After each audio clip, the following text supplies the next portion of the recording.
Well, g'day and welcome once again to the Two Jacks. It's episode 89, where we take a look at all matters Australian political and media, and then have a good look around what's going on in the world. And there's plenty going on, but not much in Hong Kong today, Hong Kong Jack. Well, there is a bit going on, but it's all to do with the National Day holiday. It's yet another public holiday here in Hong Kong. So that's a PRC-wide holiday? It is. It's the 75th anniversary of the founding of the People's Republic of China. So I think in Hong Kong they're having a sort of a ceremony down on the harbour where the chief executive will make a speech, and then there are harbour cruises and fireworks and all that sort of stuff. And the high speed rail to Shenzhen's very busy because, of course, the mainlanders get what they call Golden Week. They get the whole week off. And you're staying inside, Jack. I am. Avoiding crowds. I shall celebrate quietly later for a little light refreshment. I will. I'll celebrate quietly.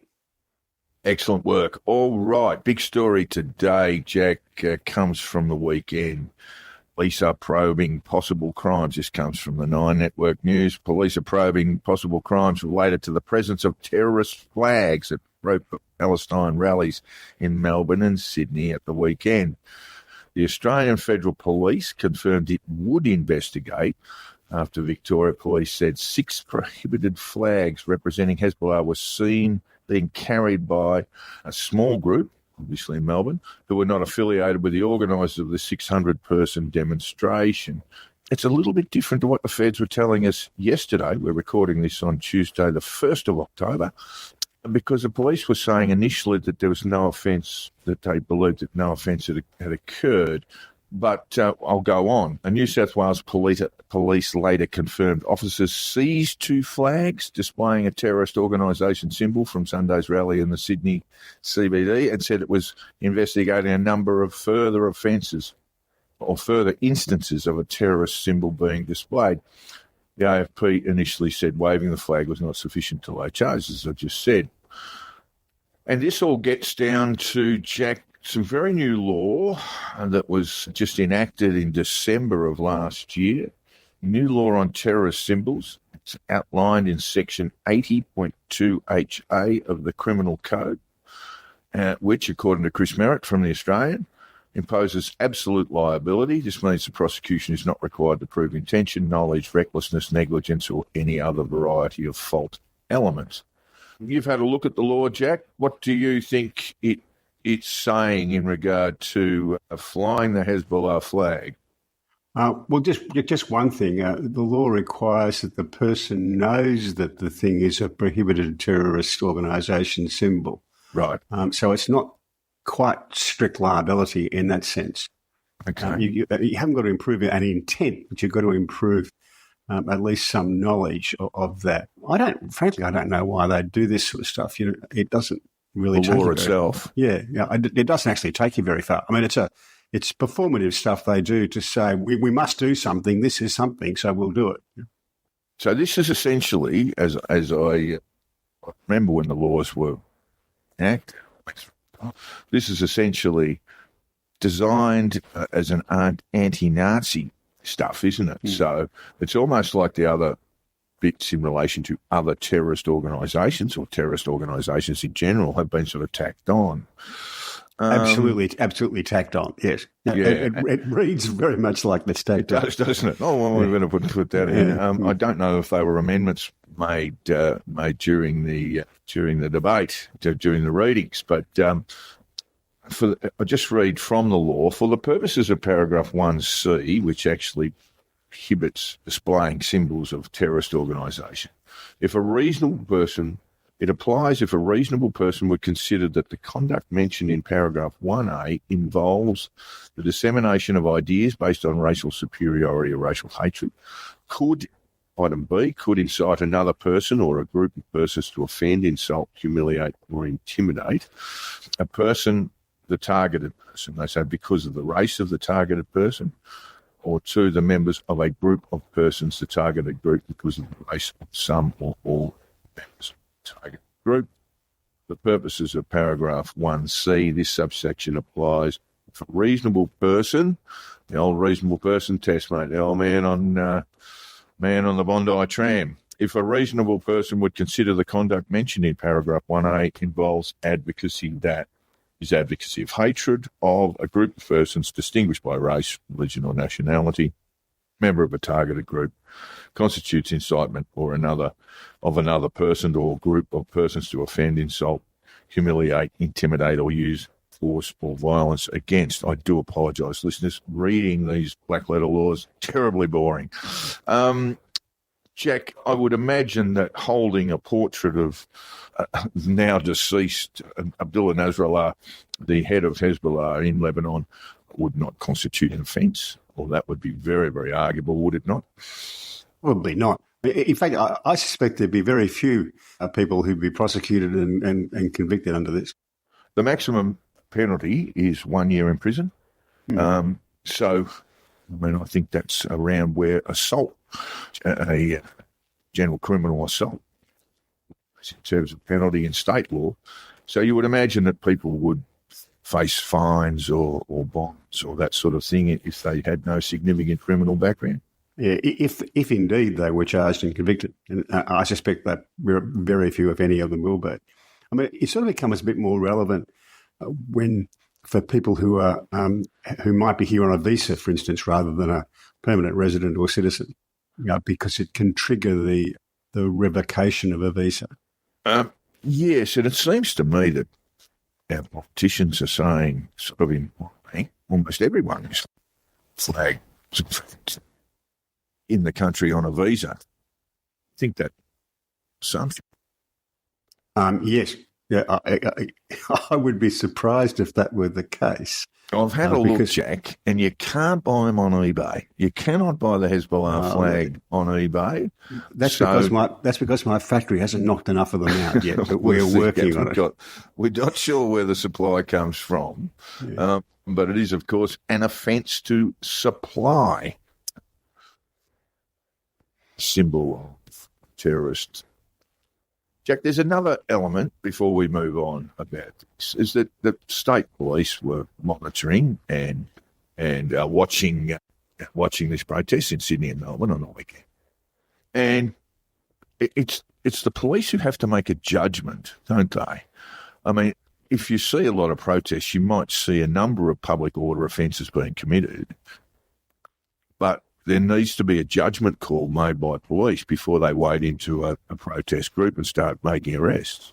There is. Otherwise, you have the potential for a far more confrontational protest, possibly a riot. And what the police need to do with that is to be consistent with how they go about that. Yeah, that's always a problem, I think. But these things are judgment calls made by police. What do you do?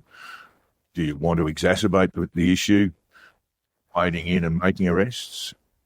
Yeah, I see just about everyone's jumped on the bandwagon today. Jacinta Allen, deeply disappointed that police did not act in Victoria. We have Tony Burke, the Federal Minister for Home Affairs. He's weighed in saying that people on visas will be sent home or are likely to be sent away, deported. And then the opposition, via Peter Dutton and Senator James Patterson, have said that these people carrying these flags should have been charged. My guess is that you're probably more likely to find the local trots carrying these flags than you are people on visas. I'm a little bit of a free speech nut. I don't see the point of banning these sort of things. Let people see who the protesters are, is my response. Even Nazi flags? Okay. Oh, I don't mind people seeing that people are Nazis, I mean, you know who they are. Mm. Islamic State flags? Yep, same thing. If you're prepared to march beside an Islamic State flag, we ought to know who you are. She's often mask up.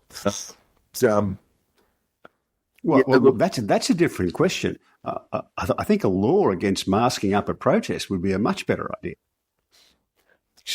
Same problem with enforcement, Jack.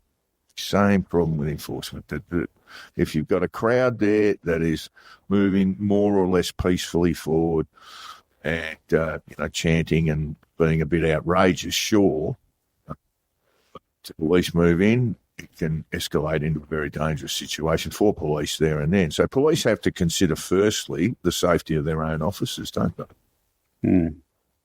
Masking's a bit of a bugbear of mine. It's become common, and I think it shouldn't be. If you want to go to a protest, have the courage of your convictions and march with your face exposed. I tend to agree with that. I just think this is a bit of a storm, not in a teacup, but this is a bit of a storm created by some pretty lousy politics around some very strange laws. All righty, moving on. Supermarkets. The two biggies in Australia have been pulled up. We haven't. The ACCC is seeking penalties against both of them over, might call, Jack, cartel pricing. Yeah, and isn't it to do with some tricky pricing where they whack up the price of something and then claim it's at a large discount? Hanging up on special. I think the ACCC was praised. Australians, they actually went through a lot of social media where people, on Reddit and places like this, which can be pretty ordinary, dark corners of the web sometimes, but that people get together and say, look, this is what's going on in terms of pricing, and the ACCC listen to them. So you'd have, for example, a box of 4 ice creams that were $5, cranked up to $8, and then put on special for $6.50. Yeah, you do some supermarket shopping, and I certainly do. I tend to know what things usually cost, and yeah, me too. And that's not going to work with me because I'm going to look at it and say, well, hang on, it's normally less than that. Yeah, yeah, I'd make those sorts of judgments too, and you'll actually see ice creams are one of the things that I do buy on a fairly regular basis, but you have seen them really spike in price, really from a $5 to a $9 sort of price limit, and then you'll find, only buy things on special. And I might come out on special for $6.50. When I talk about cartel pricing, we're not so much talking about that, but because there's no real evidence that Coles and Woolworths actually collude, but they are both engaged in this kind of pricing manipulation. Big fines, Jack? I expect so, yes. I mean, what a free hit it is for anyone in politics, and not just governments, but oppositions, to take down the two big supermarket chains in Australia and say whatever they like about them. They're not much loved. No, they're about... Where would they be? Like relevant to the banks, for example? I think they'd be a touch below them. I suspect they are. Scale. Yeah. Not loved at all. It was around the voice referendum, Jack, where I think worse were putting on the PA, all the sort of rah-rah stuff around voice. And I just remember listening to it thinking, this is counterproductive stuff because people actually hate you. Yeah. They don't hate the staff, well, occasionally you see some idiots being rude to staff. It's not the staff's fault, of course. It's senior management. Negative gearing, Jack. It's been it's a politicians' graveyard for a long time in this country. The government did get itself in a pickle with this because there was a question as to someone in the government had requested officials to look at the consequences of changing the negative gearing position. And no one wanted to put their hand up. And eventually Jim Chalmers had to put his hand up and say, yes, it was me who asked for this. And then there was a lot of backwards and forwards. It's normal, he said, Jack. It's just one of these things we do from time to time. Well, I would expect a competent treasurer and a Treasury Department to look at the alternatives. If you're looking at saying, well, look, this is our budget position. It's good, but it could be better. How can we go about fixing it? So, of course, you're going to look at what the alternatives are. And you've got housing right now as a red-hot issue. Yeah. It's got the Greens and the Coalition combining to reject the Albanese government's legislation on housing, particularly around setting aside affordable housing. and the Greens saying, unless we get X, Y, and Z, we're not going to. And the government saying, well, if you want X, Y, and Z, we're walking away from we're walking away. We did talk about this last week, but Z was actually, we insist on an interest rate drop by half a point. Insist that the government overrule the Reserve Bank on interest rates. Yeah. I'm not sure where the Greens are going. I suspect certainly some of the inner city Green voters believe some sort of sympathy towards this in the House and in the Senate with a little bit of alarm, Jack. I would think that'd be right. Yeah, the polling's not showing much of a decline. I think they went up by a point, news poll a couple of weeks ago. So not much going on there, but of course, minor.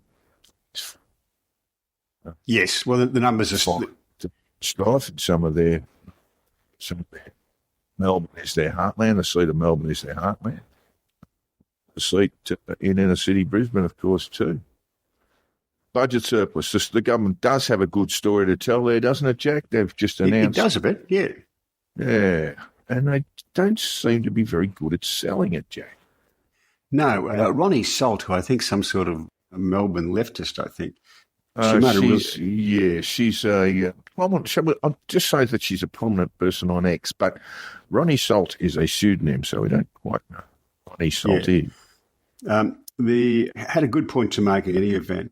I think the Albanese government really are clueless as to the most basic law of communication and advertising. Sell the benefits, not the features. They keep communicating a laundry list of stuff they've done. They need to communicate what it means to you and your life. And I think that's reasonable advice on political communications, isn't it? Yeah, and it's something that she's spot on, that the current government are not doing well.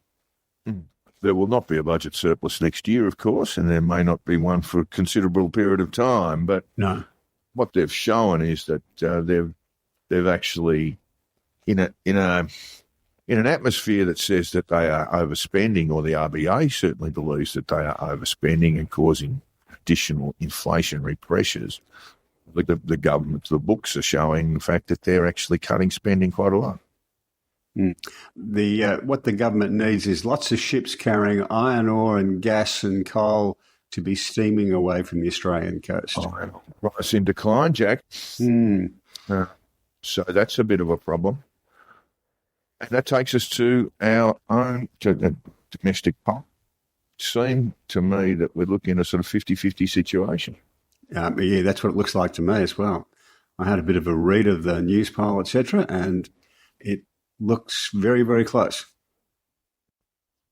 It does indeed, and Labor's primary votes really. Then we get to Queensland again with the state election due this month, isn't it? Yep. They are sleepwalking, but they are headed towards a cliff there. Their primary vote, I think, is in the high 20s. Yes.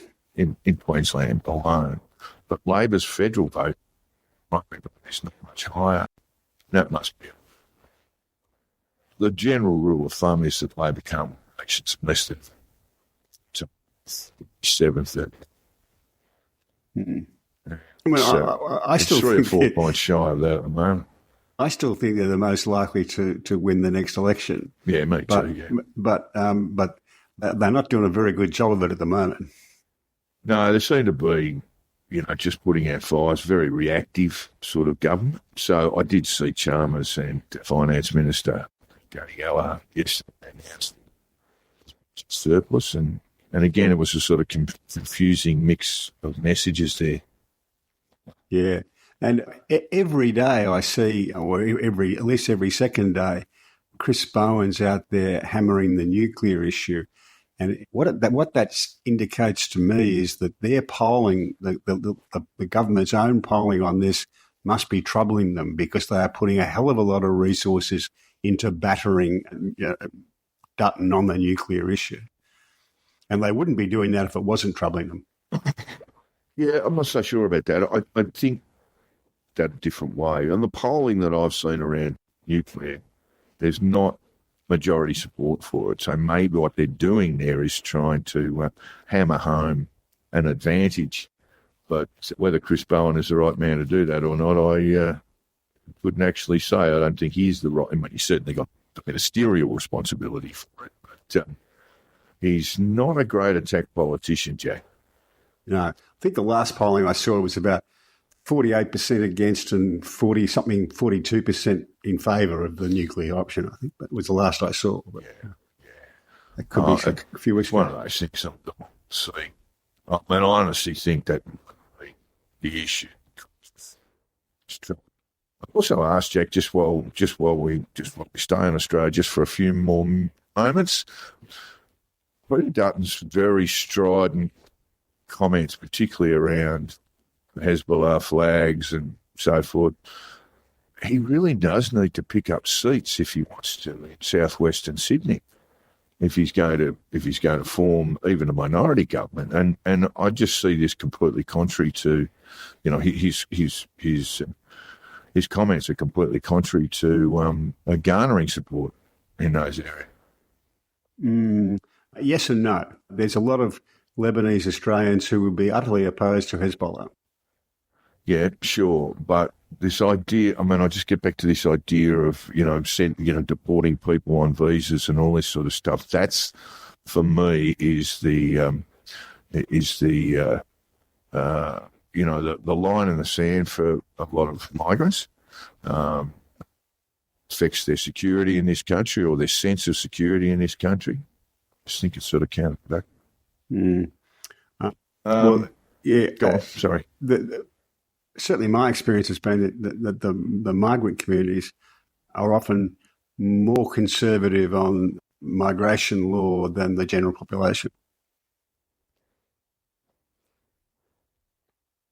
China, we mentioned just briefly, national holiday today, and Chinese President Mr. Xi has pledged a new stimulus package to implement better the driving role of government investment. We should increase the intensity of counter-cyclical adjustment of fiscal and monetary policies. State news agency Xinhua cited officials are saying after the Politburo meeting. What does it all mean, Jack? No one really knows yet. That is a really open-ended statement. Counter-cyclical adjustment of fiscal and monetary policy. It's no details yet. The good news, I mean, it had an immediate effect on the Chinese stock market. I think it boomed up about 5%. Right. And that's because investment in China, foreign direct investment's fallen off a cliff. There's almost none. It's in China. Basically gone backwards to the tune of because the investors are uncertain what the government's going to do. When they work out what the government's going to do, the investment will come back. Even if they don't agree with it, they'll look at it and say, can we work with these new changes and make some money? And as soon as they reach that equation, then the investment will restart. So it's kind of good news for Hong Kong, certainly, because a lot of that foreign and direct investment in China flows through Hong Kong. Right, yes. But we don't know the size stimulus. Yeah, but in a sense, it's good news that they have made a decision and it will be put in place. So it gives people a chance to move on, All right. In more alarming news, Jack, as we that's the IDF going in southern Lebanon. In an announcement just before 2 a.m. Israel time, a spokesperson said a limited ground operation, that's a quote, in southern Lebanon was underway against terrorist targets and infrastructures of Hezbollah. The announcement comes after Israeli officials appear to have ordered a blackout on any news of military movements amid reports of a ground incursion into Lebanon.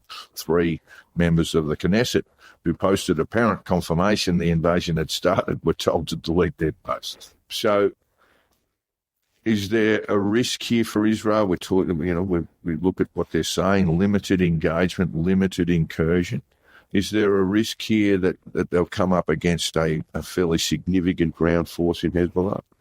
They won't want to repeat the mistakes of 2006. That's exactly right. Tell just for the benefit of our listeners, please, Jack. Yeah, well, it was a major invasion of southern Lebanon in 2006, and Hezbollah, fought the Israelis to a standstill, I think you could say, and that did a lot for their prestige and not much for the Israeli prestige. And it's kind of been the foundation on which Hezbollah has grown into the kind of state within a state that it is today. Yeah. So Israel will, I'm sure, they'll be conscious of that, but they won't want to repeat that error. At the moment, they're on a high. Everything they're doing is working and working very well. Well, when Nasrallah was killed in the bombing attack, 50-pound bombs, number of 50-pound bunker busting bombs were used to kill him because there was a crisis meeting they held. Many of their operatives, senior officials, etc., were wounded or dead from the walkie-talkie and pager blasts. Yes, and what the pager blasts and the walkie-talkie things indicate, and the bunker bombing of Nasrallah, is that Israel has human intelligence throughout Lebanon and throughout Hezbollah and throughout Iran as well. So that means no one can be quite sure who you're talking to, whether they're a Mossad person or a Hezbollah person or an Iranian Revolutionary Guard person. So that makes people very nervous and is a great disruption to communications and to organisation. Just for the benefit of our listeners, a friend of mine travelled to Beirut. Described his arrival. Said, leaving the airport, the first two checkpoints you go through. So, of course, the Lebanese government, such as it is playing second fiddle in terms of security specs. Yes, it's an oft-missed thing in the Western media, but there were widespread celebrations throughout the rest of the Arab world at the death of the Hezbollah leader, and indeed in parts of Lebanon as well. The people who are really upset about it are progressive activists in the West. Well, let's get to that in a moment. Well, we'll explore that in a little while, but in the meantime, since we last recorded, Benjamin Netanyahu has spoken where? To a largely empty chamber. Doubt, that's my understanding on it. He said, I have a message for the tyrants of Tehran. If you strike us, we will strike you. There is no place in Iran that the long arm of Israel cannot reach, and that is true of the entire Middle East.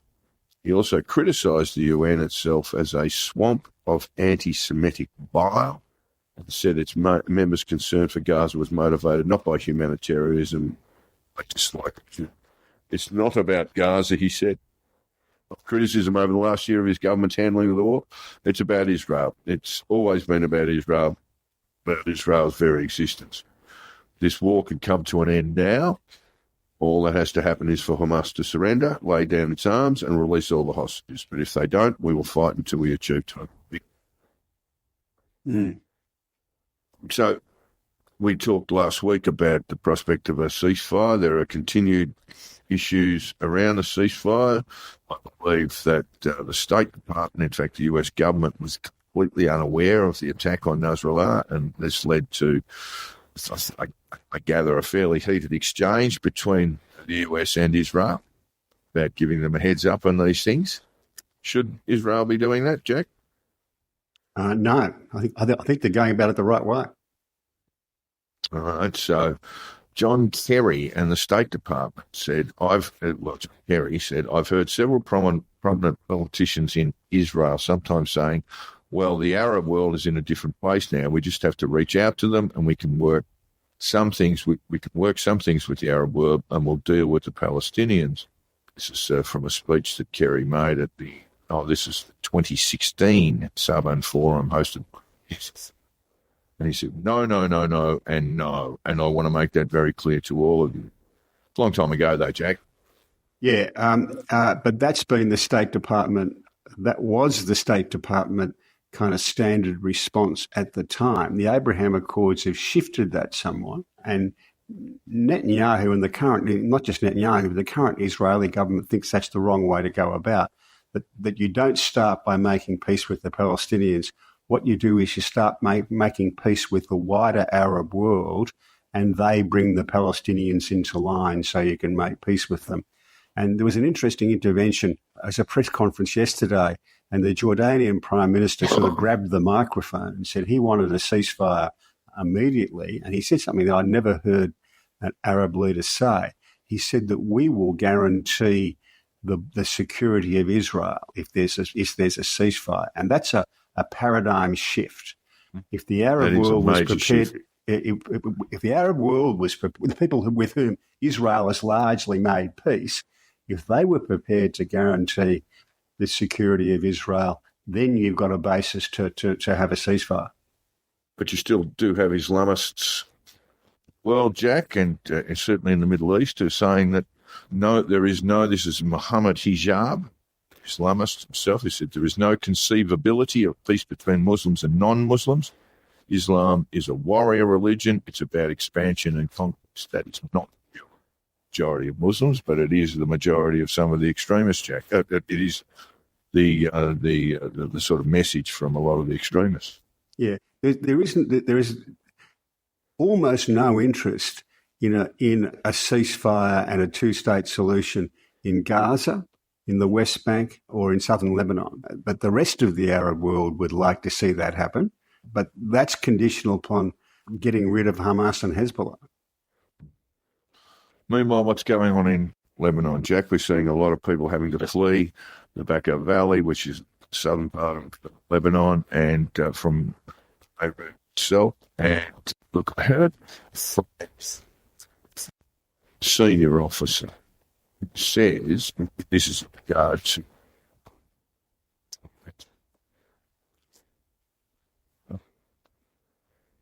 someone wants the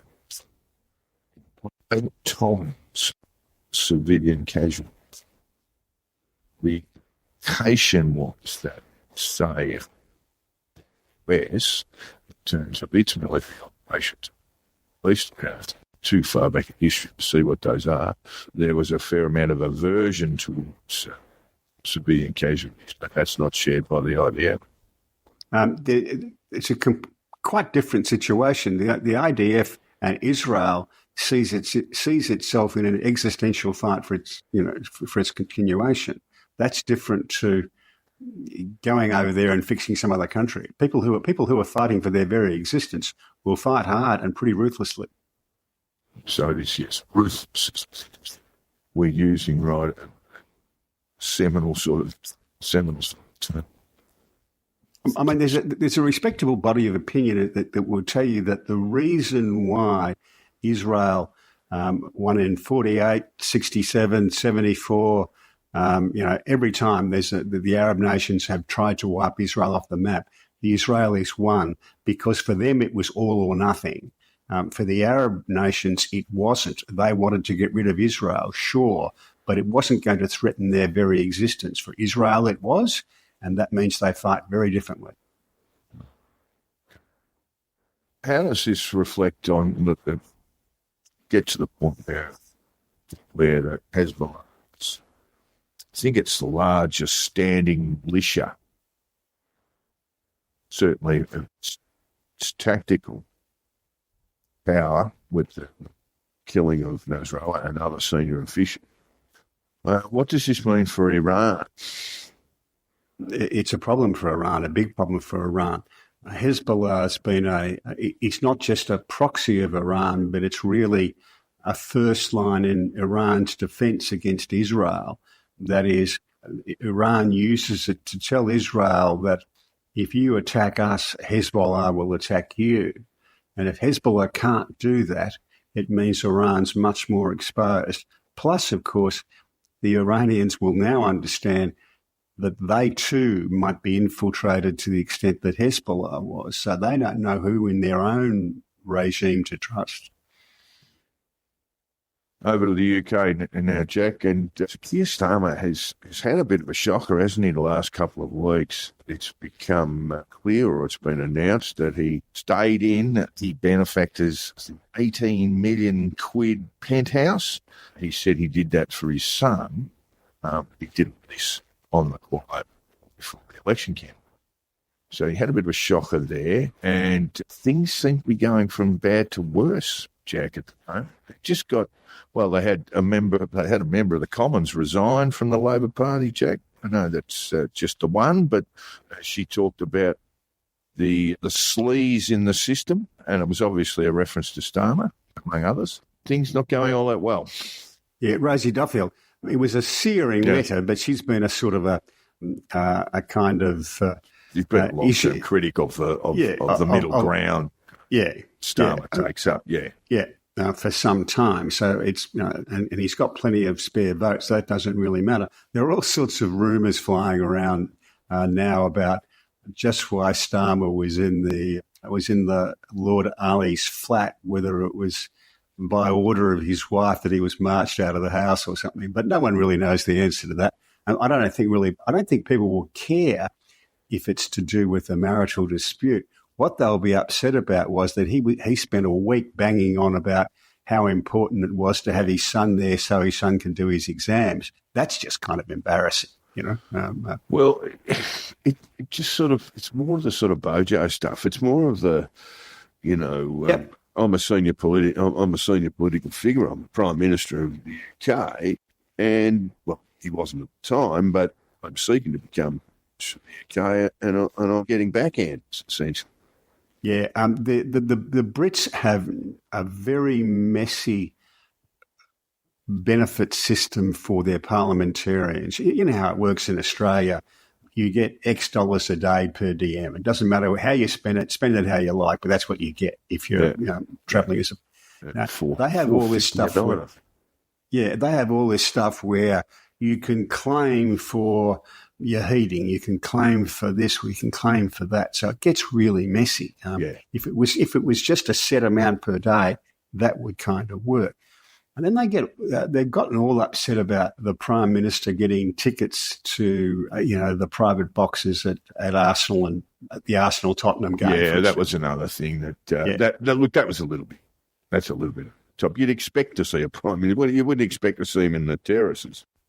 Well, you've been in the boxes at sporting events in Australia. You can't move for politicians up there. Yeah, I know. Yeah. And no one really cares about it. It's all fine. But where you get into trouble with all these things, if you start getting holier than thou, then you've got a problem. That's right. Yeah, because it's the hypocrisy that's the problem. During the largesse of a party benefactor. The Tories, meanwhile, had their conference, Jack. Well, it's still going on. It's still going on. It's all week, I think. It'd be like two barmen playing cards, wouldn't it?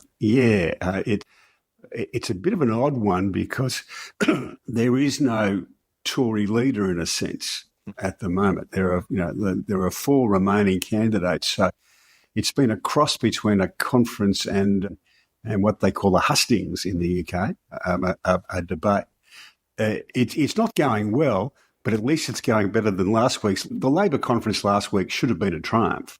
It should have been a coronation in a sense. And the fact that they've won government for the first time in 14 years, and this is our first party conference for it. It should have been absolutely a magnificent triumph for them, and it was a disaster. The Tory conference is not good, but it's not quite that bad. Now, Charles Moore, Jack, he's a writer that you deeply admire. What's he on about this week? He's not a writer. I think he can write well. I think he was Margaret Thatcher's staffer and then biographer, and he's what they call a Tory grandee in the UK. I think he's now chairman of the newly changed ownership Spectator.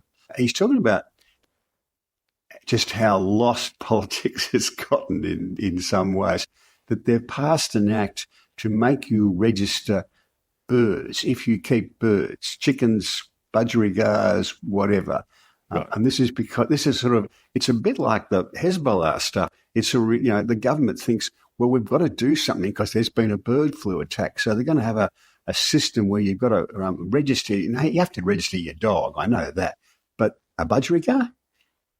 Well, let me just tell you, Jack, having looked at the dog registration issue, and occasionally, far too frequently, we get dog attacks. Country often attacking children and or scards, sometimes worse. Only about 60% of dog owners register their dog. Really? In Australia, and about 40% of those, well, the remaining 40%, they're the problem. So you can't regulate the behaviour if they're not in the system. No. And that becomes a real problem. People who shouldn't be owning pets, and particularly dogs, can be vicious if they've been badly treated, of course, or badly trained. Well, yeah. I mean, you talk about the gangster accoutrement now is basically a pit bull. People lead just been trained to be, or just been so badly treated that it's just incredibly vicious and violent. But yeah, this is the problem you've got. Majority of dog owners, good citizens, and they look after their animals and they make sure that their animals are walked on a lead, they clean up the poo afterwards, and there's proper supervision. But outside of that, you've got this large number of people that are just not in the system. Yeah. Anyway, back to these birds, I suppose. Ostriches. Who keeps ostriches in? I suppose there might be some ostrich farming there. Cassowaries. Who's keeping cassowaries in the UK, Jack? Yeah, our local South African restaurant will knock you out an ostrich steak if you want one.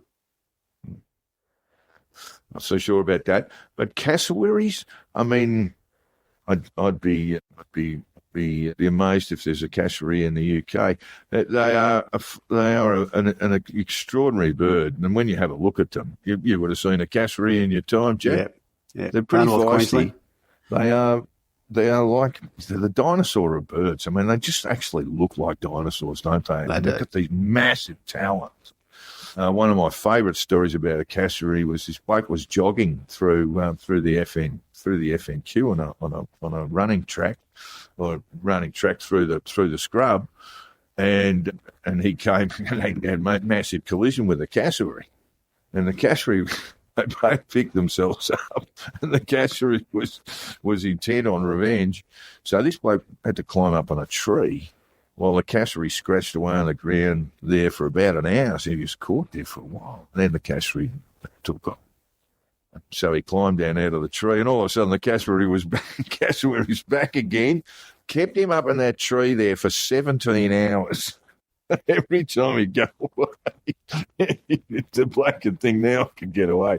And the cassowary got a long memory. I wasn't going to let it go. Wasn't going to let this slight pass, and kept the bloke up on a branch of a tree for about 17 hours. Yeah. You don't want to mess with one of them, mate. They'll tear your face off just with those talons. Yeah. Just getting back to the Tory conference. Sorry, yes. The one thing they didn't seem to want to talk about was the pathway back to the government for them, which is strikingly obvious. If they want to get back into government, they've got to get those votes back from Reform or reconcile with Reform. If they're able to do that, they'll win the next election comfortably. You made the point last week that if you put the Reform votes and the Conservative votes together, then call it Conservative, just for the sake of convenience, the Tories would have won the election. Yeah, comfortably.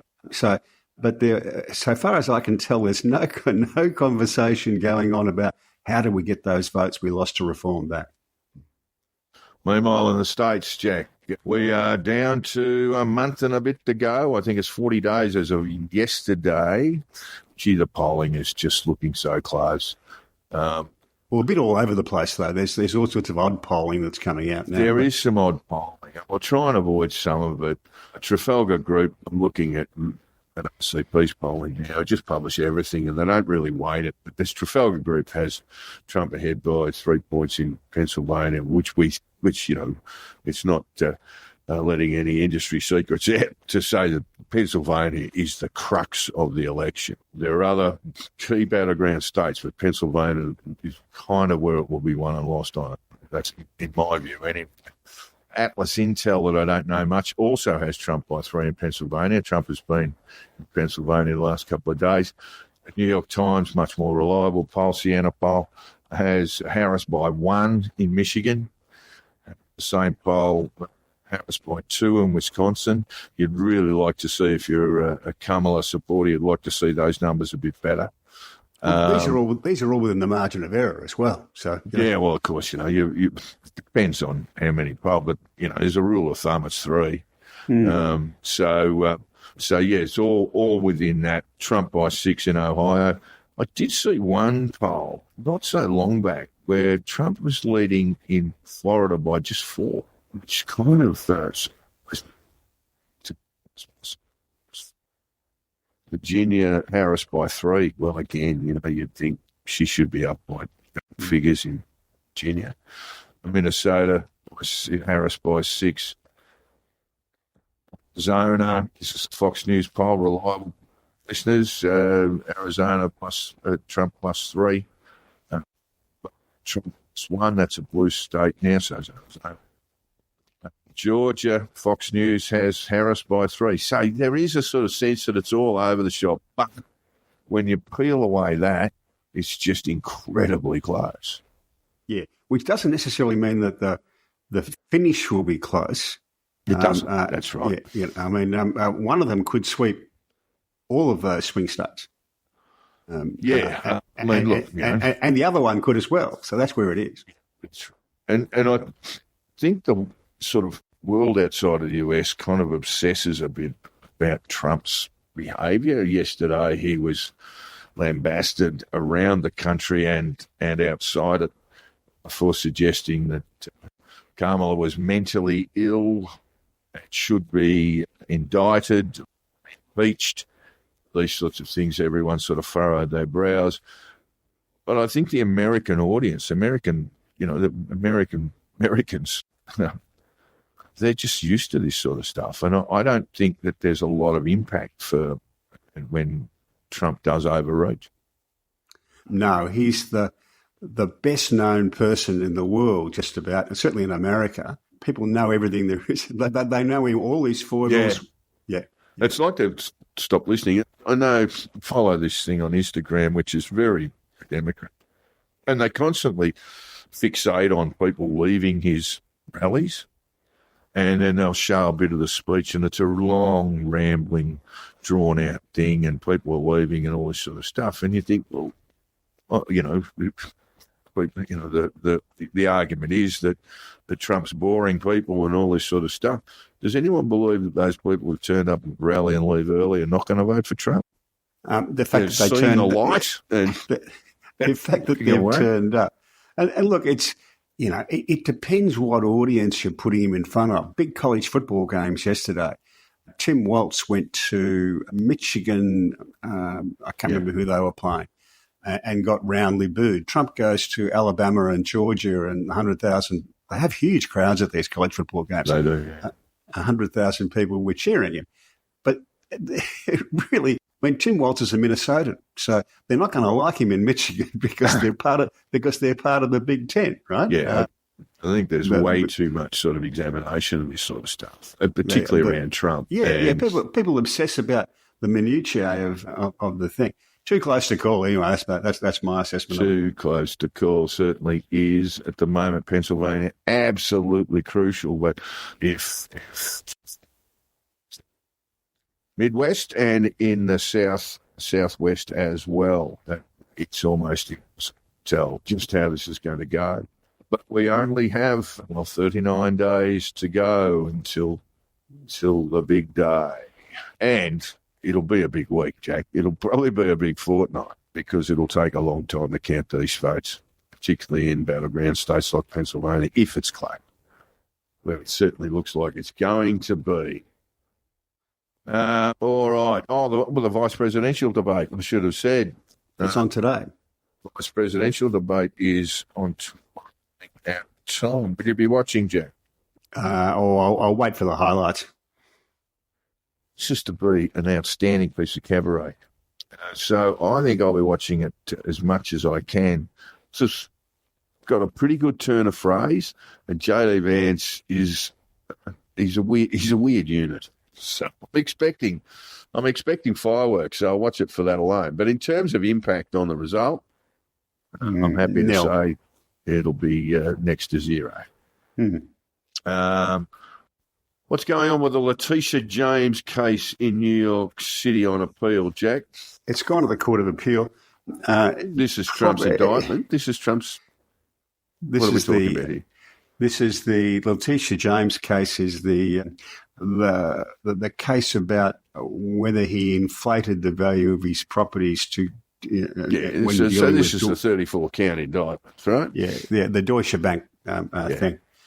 It wasn't a good day for Letitia James, but in the Court of Appeal, the judges seemed minded to think that this was a civil commercial dispute and shouldn't have been subject to criminal proceedings. But it's not going to make any difference anyway, because there won't be a decision, I don't think, within those 40 days. Yeah, okay. All right. Meanwhile, Jack, the United Kingdom tax documents filed by Walt Disney Corporation's UK branch reveal that Lucasfilm and the Walt Disney Company spent over 172 million quid, that's pounds, around about 340 million Australian dollars, on the production of The Acolyte, which is a prequel series set in the Disney Star Wars universe. And they did have a lot of success with this sort of stuff on their streaming channels a few years ago. So they've decided to go again. But the issue seems to be that they go out of their way to, shall we say, push inclusion. Yeah, and none of these movies or streaming things seem to quite work. My favourite was the all-female remake of Ghostbusters. Yeah. Which, I mean, Ghostbusters was a cute and funny little movie at the time. It wasn't just fun. What, you're talking about the original? Yeah.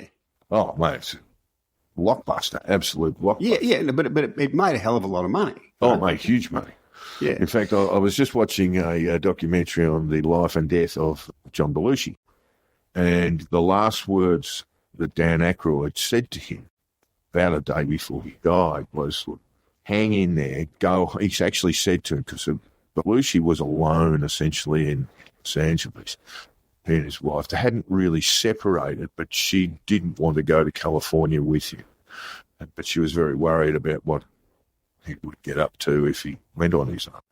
The psychiatrist had said, look, you've got to look after yourself, not so much him. So she stayed home. So he said she was living in Martha's Vineyard, Massachusetts. And Aykroyd said, look, go home. I'm working on something right now, which is going to solve a lot of our problems, and that was Ghostbusters. So they made an all-female redo of it, really. Yeah, it did. Because it was going to be all-female, and it sank without trace. Spent a lot of money on it. They spent more than they spent on the original Ghostbusters by a long way, and it sank without trace. And this is the history of these things, that it just doesn't work. People don't like being preached at is part of the problem. Well, it's not so much a preaching thing, Jack. I mean, it's more or less a credibility thing. Female audience, male style. Yeah. Anyways, I came across this was a black actor called Clifton Duncan, who thinks that the people who really suffer from this are the diverse actors they choose, because it just about ruins their career. The diversity hires, yeah. But the worst thing that can happen to you as an actor is to be a diversity hire in one of these movies. Yeah, well, look, worst, Jack. It wasn't that long ago. African Americans were being supplanted by blackface in television and on film. And of course, the history of Hollywood is that minority actors, black actors, Native American actors, etc., always very, very shabbily treated. That's a great story about Gone with the Wind, and I can't think of the actress's name, but she's a black woman. She won Best Supporting Actress and not allowed to turn up for the big night. She had She was awarded her Oscar in a separate ceremony. Not that long ago, Jack, not that long ago. Anyway, one of the countries to move on, one of the countries we've been having a long, hard look at is Sri Lanka, and they've just had an election, and they've elected a new president, Anura Dissanayake, and he is the new president of Sri Lanka. No candidate won more than 50% of the total votes in the first round. Dissanayake got 42.31. His rival opposition leader, Sajith Premadasa, got 32.76. He emerged as the winner after the second count, which tallied voters' second and third choice count. So that's Dissanayake. So he is the president. The election on Saturday was the first to be held since mass protests unseated the country's leader. Rajapaksa was hurled from power in 2022. Some good signs, bit of political stability in Sri Lanka. Yeah. A good deal of his support comes from fairly extreme left of Sri Lankan politics, but he's promised that he's going to moderate the hard left and move it towards the middle. Well, so it remains to be seen, as always. Yeah, certainly does. I mean, his platform is that he's promised to develop manufacturing, agriculture and IT sectors. Now, manufacturing and IT, those things you just can't build them up out of nowhere overnight. The manufacturing, they already go okay, and that's growing and will grow. And part of that is that Vietnam and Sri Lanka and Bangladesh are now getting things like clothing trade manufacturing that used to take place in China, but as China's gotten richer, the comparative advantage it had with its low wages has diminished. So factories are shifting down to Bangladesh, Sri Lanka, Vietnam, where they get lower paid employees. Sri Lanka manufacturing output for 2022, a little bit, 14.5 billion US. So it's a lot bigger than I thought it was. I mean, and it was in decline at that time. Yeah. So what you have is what people want, is what large corporate manufacturers want, is you've got intelligent, well-educated population and fairly low. Yeah. And that's similar to Vietnam. So there is something there. I really,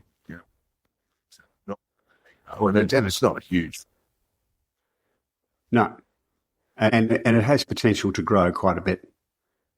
Okay, all right. Well, we'll wait to see there. I know their cricket team is, I really expected them to be awful. I know this is outside the remit of socioeconomics, but they've got a very good player there, and they're certainly competitive.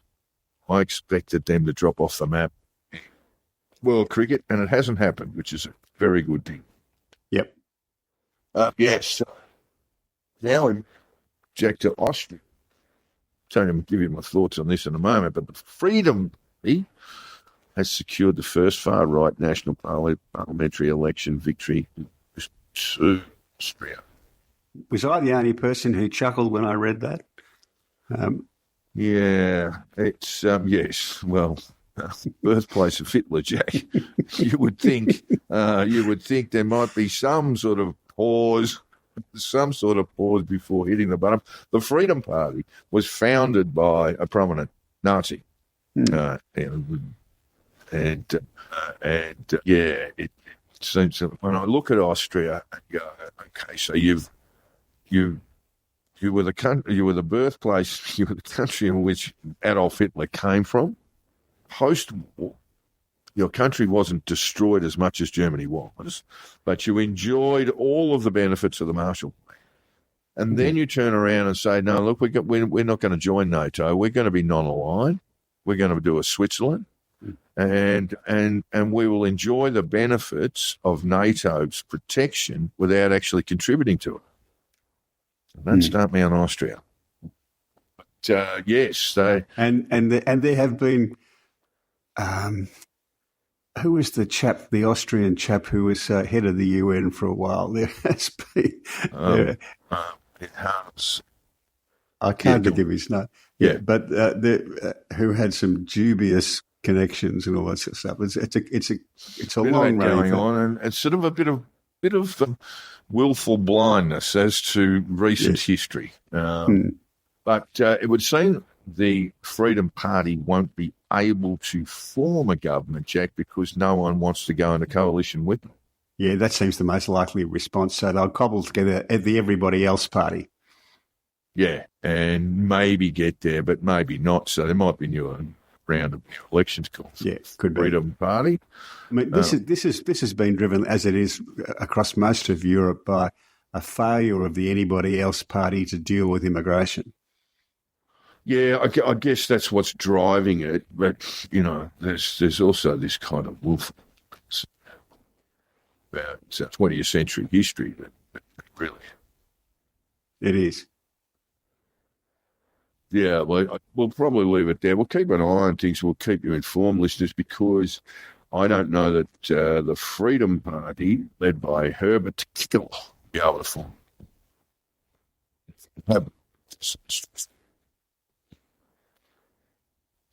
Fans of the Freedom Party, keep an eye out on that. I expect this. Dad, Chris Christopher, him yesterday. He was an extraordinarily good person. He died peacefully surrounded by his family yesterday. He was 88, a wonderful songwriter with some huge hits to his name. Just an extraordinary life. I mean, his father was a major general in the U.S. Army, and he was Christopherson himself was a Rhodes Scholar. Yes, he was. He was a Rhodes Scholar, a brilliant sport, a brilliant boxer, actually. Very good boxer. Got a blue at Oxford in boxing, Golden Gloves in California, got a degree an honours degree in literature from Oxford, joined the Army. He was a helicopter pilot. Yes, he was. Yeah. In Vietnam. I don't think he got to Vietnam, but he volunteered, but they told him he had to go to West Point and teach English literature instead, and he said no. And then that's when he moved down to Nashville, and he flew helicopters out to the oil rigs to make money for a while, and he really got his start. I love this story. Got his start as he couldn't get anyone of note to sing the songs he was writing, so he used the work helicopter and landed that in the backyard of Johnny Cash's place. Fairly substantial place by the sounds of it. Yeah. And wanders out of the chopper with a beer in one hand and a tape of his songs in the other, and sits down and spends the afternoon with Johnny Cash. And Johnny Cash did Sunday Morning Coming Down as a result of that meeting, and then he was off and going. Yes, well, of course, he wrote Me and Bobby McGee, which was a hit for Janis Joplin, so that goes back to, I'm going to say, 1968. And he was a prolific songwriter. He was an actor, of course. And one of the things that I remember most about him is that Sinead O'Connor played in New York and was roundly booed. She'd sort of said some things that were anti-papist and was roundly booed. And he basically jumped in and told the crowd to behave themselves and then consoled her. He was really sort of just everything you read about the guy. Said he was just a really, really good person. Yeah, well, it was a big life by any measure, and he was prepared to march to the beat of his own drum. So you've always got to admire that. Look, I'm not a huge country and western fan, but I do have a collection of the Highwaymen. That's Waylon Jennings, Johnny Cash, Chris Christopherson, and oh my God, what's his name? Willie Nelson. Yeah, they were the famous four, and yes, of those four men, it would appear that Chris was the only one who didn't have rather savage addiction problems. Waylon Jennings, God, the appetite he had for cocaine was quite staggering. Oh, I think Christopherson had a fair thirst. He might have had a bit of a thirst. Willie's always just smoked his. As one comedian once said, you can get high off just from smelling the braids. All right, over to sport now, Jack. Big weekend last week. Look, we won't start with Sydney. Let's start with Brisbane because they were magnificent. They were physically tougher. They pushed the Swans out of the way. They were set for this. They were set from it really from last year. Then they had a very, very ordinary start to the AFL 2024 season. I think they lost the first three, and sort of by about a third of the way through the season, they were well down out of the 8, looking like they were just going to go through the motions. Even at round 12, they didn't look at all likely. Yeah, I'll talk about that because it obviously affected Collingwood too, who didn't make the 8. And I think there's something to be said for grand final sides. They're almost a month behind in preparation, the other sides, certainly the sides that don't make the 8. So there is something to be said there. But look, they were absolutely geared up for this. One of the Ashcrofts was absolutely magnificent. There's another one coming, and they look like they're going to be a powerhouse for a long time. I thought the loss of Oscar McInerney, is it? Yeah, that's his name. The big bloke, the big O, as their ruckman. I thought that might give Sydney an advantage in terms of centre clearances and stoppages in general. They got absolutely monstered there. And that was not because I thought Grundy was one of Sydney's best players, their ruckman. And their mids just got absolutely spanked. Yes? Indeed. Yeah. As a Swans fan, I wandered down and had a drink at the end of the match at my local, and the boys said to me, so bad week for the Swans? I said, well, Hezbollah's going worse, but they're the only ones, you know. Yeah, it's not great.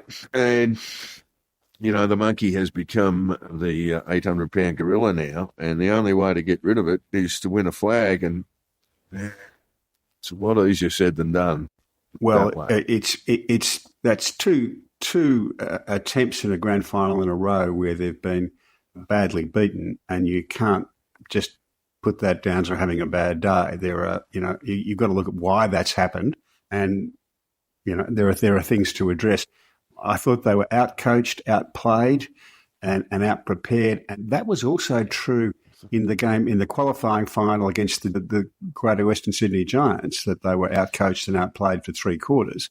So there is some problems to address. It is possible to stop Heaney and Warner and Goulden, and then.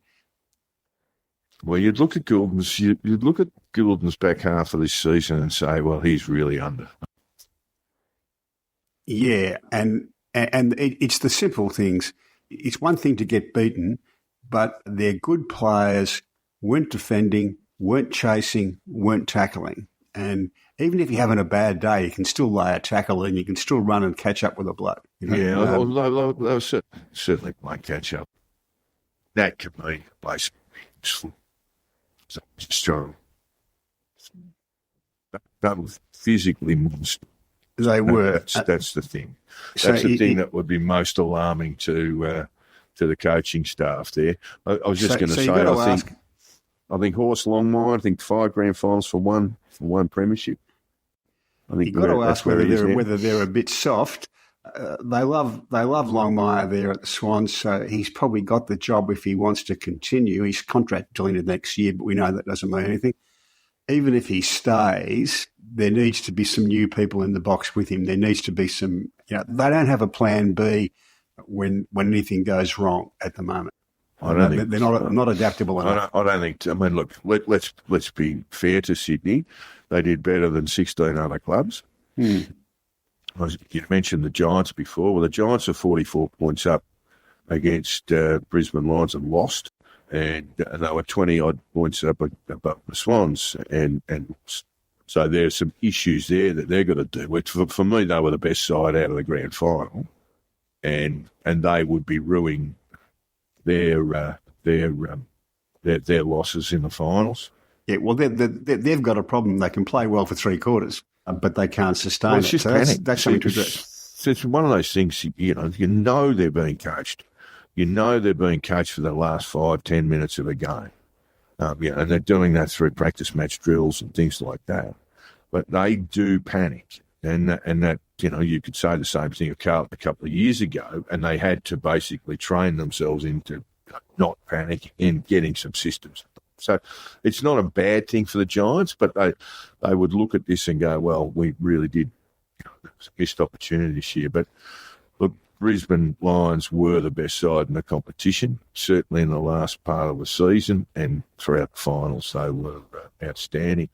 Well, did you see the John Longmire press conference? I did. That it should not happen.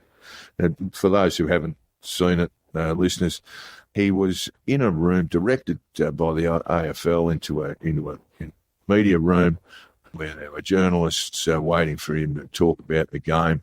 The Brisbane Lions had just re-entered, had just come back into the changing rooms with a lot of noise, and that was right next door. I mean, this is a planning issue. The AFL, seriously, they get these things so badly wrong. And poor old John Longmire had to try and hear the questions he was being asked while there was a lot of hooting and a hollering in the background. I rather like the post-match press conferences. You can tend to find quite a bit about the game as much by what the coaches don't say as by what they say. But there's a really simple thing the AFL could do to make that better, would be to mic up the room so that we can hear the questions as well as the answers. Yeah, they started doing that, and then that sort of fell away. But look, this wasn't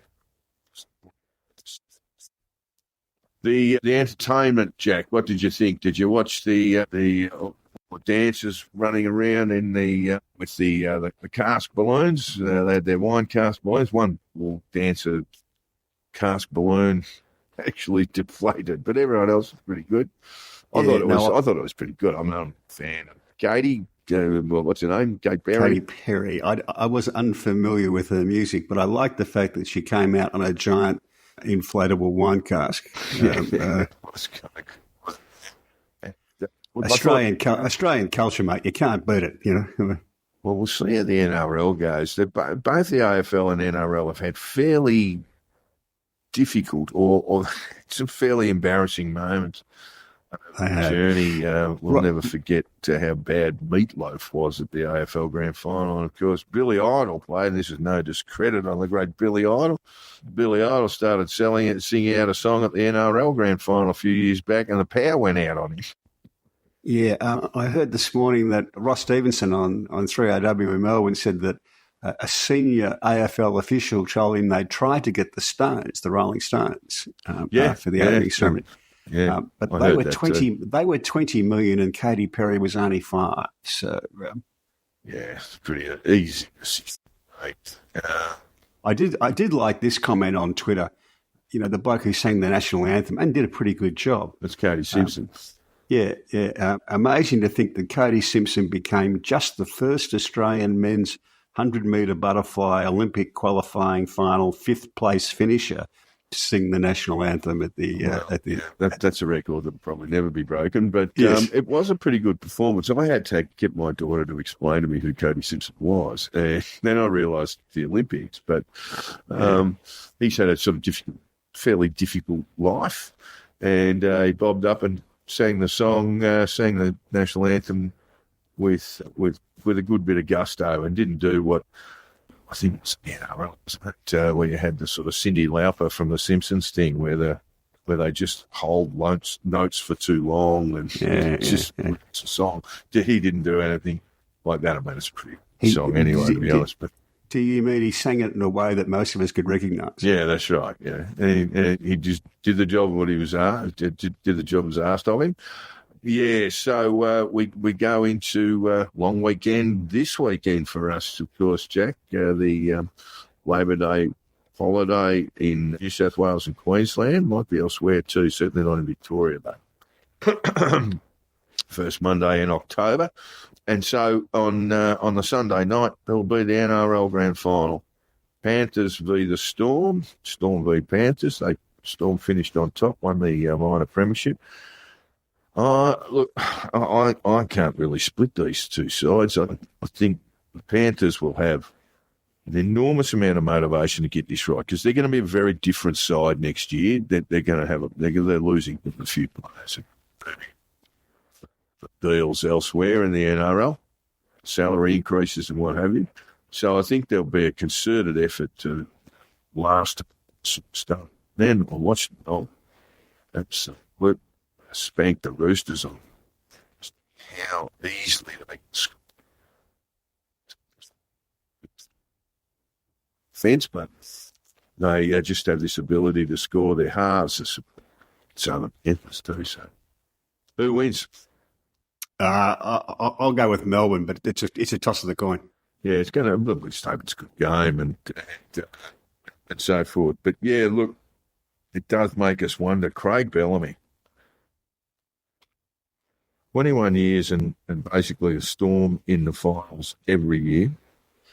Got a few taken off them, but and that means 21 years. It means there's been about 4 iterations of the Storm. So when a lot of coaches can be great.